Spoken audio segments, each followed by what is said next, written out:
McEachin from Virginia, 4th District. We're so pleased to be with you. Good afternoon. Good afternoon. It's my pleasure to be here with you. And to Adam, I would say our answer is yes. And Adam, I also want a chance to write the soldiers. We put in a shameless plug now. Got it. Let me start off by telling you how I came to this notion of the environmental movement. Because if I were to be truthful with you, and I will be truthful with you, before 2007, I was probably agnostic when it came to the environment. Didn't really have a position, didn't really have a thought process. And then something that actually began, ironically, in 2001 and matured in 2007 took place. You know, in 2001 in Virginia, we had a statewide election. Mark Warner became governor. You've heard of him. Tim Kaine became lieutenant governor. You've heard of him. But you can't name the attorney general candidate for the Democrats that year because it was me, and I didn't win. So I was out of elected office for a number of years. In 2000, actually the summer of 2004, it's so ironically you cited that passage from Isaiah. My pastor preached that chapter. And something came to me and I said, you know what, I want to go to seminary and learn this for myself. And so I found my way to Samuel DeWitt Proctor School of Theology at the campus of Virginia Union University. And in 2007, there was another election. In that election, my opponent, well actually it was this one woman who was just tired of her current state senator and thought I should be her state senator. And she walked with me in the heat, she walked with me in the rain. She never gave me $1, but we entered into a relationship.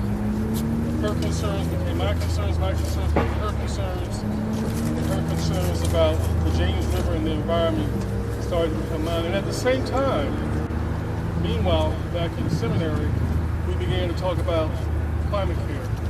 And so both in the spiritual and the natural, I was being hit. And then once I became a state senator, I went to work on these issues and immediately became great friends with those who were already in the movement, who understood that I had a long and deep learning curve. And so that was the start. And I say that to you preachers and you rabbis and you imams who stand in what I would call a pulpit every Sunday. You never know who you're going to touch when you start talking about taking care of God's creation. And that's what we're here to talk about today. And that's what we're here, in my judgment, as congresspersons to do, to take care of this wonderful jewel that we call the earth. And so what I want to also put on your hearts is what's next. Because we're going to pass, I got a funny feeling these people aren't getting a picture of me. I got a funny feeling, because I'm like number 200 and something. I'm glad to do that. But because of the leadership of the speaker, he's obviously joined us.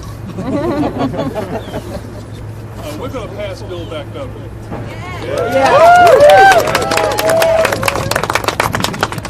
But my friends, if I can once again lean on my faith traditions and quote scripture, let me urge you to not grow weary in well-doing, because there's still more to do.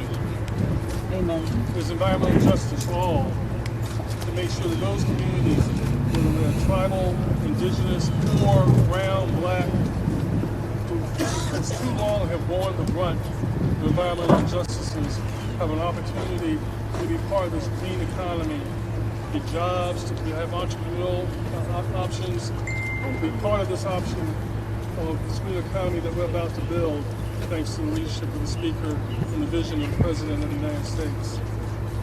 There's the legacy solution. I'm so happy to work with Senator Booker to make sure that we atone for the sins of the past and clean up those areas that we've polluted. You know, my friends, I try to say this without shedding a tear, Madam Speaker, but I found out the other day that I'm going to be grandfather.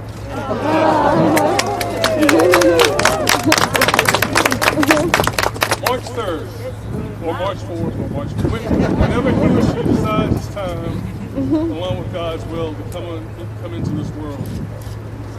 And so it's with the new vigor that I take on this challenge.